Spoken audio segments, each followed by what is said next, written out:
Welcome back to the virtual court where you are the judge. Hear ye, hear ye, hear ye. This virtual courtroom is now in session. Broken promises and betrayal. Suddenly, 2 years worth of my son's Social Security benefits appeared in my account. I was so afraid when that money showed up. I contacted Social Security immediately. It explained, they had paid me from the time that my son had died. I thought that Social Security probably worked like welfare. It starts from the date that you had the children. And I only had my grandson. Court was going to be like a month away. But Social Security insisted that I hadn't done anything wrong, even though I didn't give them the proofs that they had asked for. I took it in for my grandson, but I didn't get ever had the stuff for my granddaughter. The examiner said that the case would cancel out in 30 days if I did not provide school proof. So when I went back to the Caribbean, I figured the case would cancel out like I was told because I had not turned in the proofs that they requested. Despite my concerns, Social Security insisted it was correct. I explained that my granddaughters had not come to live with me yet, only my grandson. And I wasn't sure if my oldest granddaughter was going to come because she was the one who was most vehemently opposed to coming to live with me. But the other two were younger, and so they really didn't have a choice. But she was a 12-year-old, and when you're 12, you can make a decision about where you want to live. So I never applied for my oldest granddaughter because, I didn't know if she was going to come, and I didn't want to owe Social Security any money. So I only applied for the two children that they promised me. Then February 28th arrived, the day I was supposed to get my granddaughters. Instead, everyone resigned. The unit chief, the director,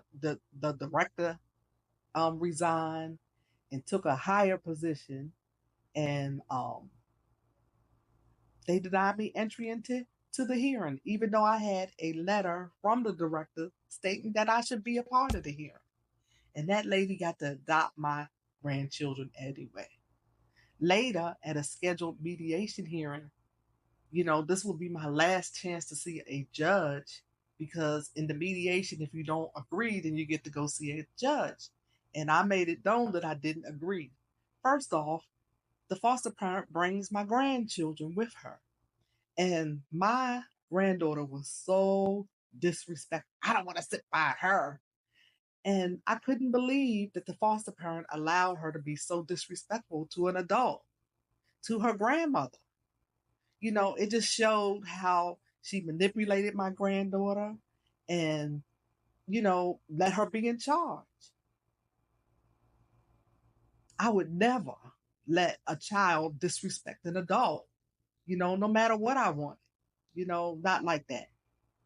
And then the other thing was that the foster parent had on her work state ID. And I couldn't stop looking at her ID, y'all.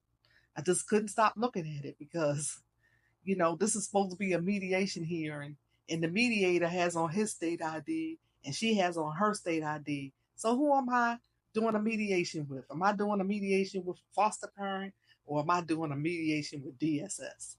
It's The adoption went through despite it being against the law. I was never able to see a judge. Now, 7 years later, I haven't spoken to my grandchildren. They think I'm a thief. Social Security is sanctioning my check to pay back the money. Never mind that I had a contract, a family service agreement with Department of Social Services. Well, I've learned something about family service contracts that I'll tell you in the next part that you should be aware of.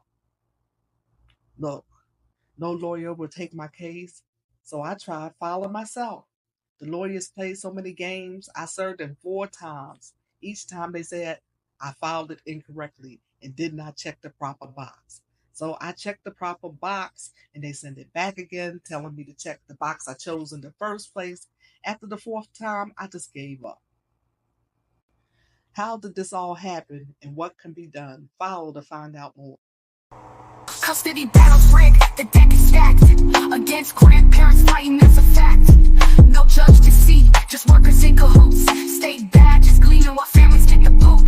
America's full of broken dreams and twisted rules, using our kids as pawns, treating us like fools. Rapping is in my genes, in my blood and in my dreams. Exposing crooked systems is my redeem. Rapping is in my genes, in my blood and in my dreams. Exposing crooked systems is my redeem. States making promises they never meant to keep, while families are torn apart, left to weep. Deceiving the being evil and dealing hate while they separate the peaceful. Hatred heavier than court files, deadlier than weapons lethal. CPS is full of broken promises and twisted people. It's so crazy, I'm calling for justice. It's time for a change, not a needle. It's all because of the bureaucracy and greed of the selfish. Rapping's in my genes, in my blood and in my dreams. Rapping is in my genes, in my blood and in my dreams. Exposing crooked systems is my redeem. This is alarming testimony. Let's murder in the first degree, find them guilty. The state murdered my children, my family, and me. We're left to pick up the pieces, shattered and scared. Bet the judge don't pay no cost, bet his family thinks he's a hero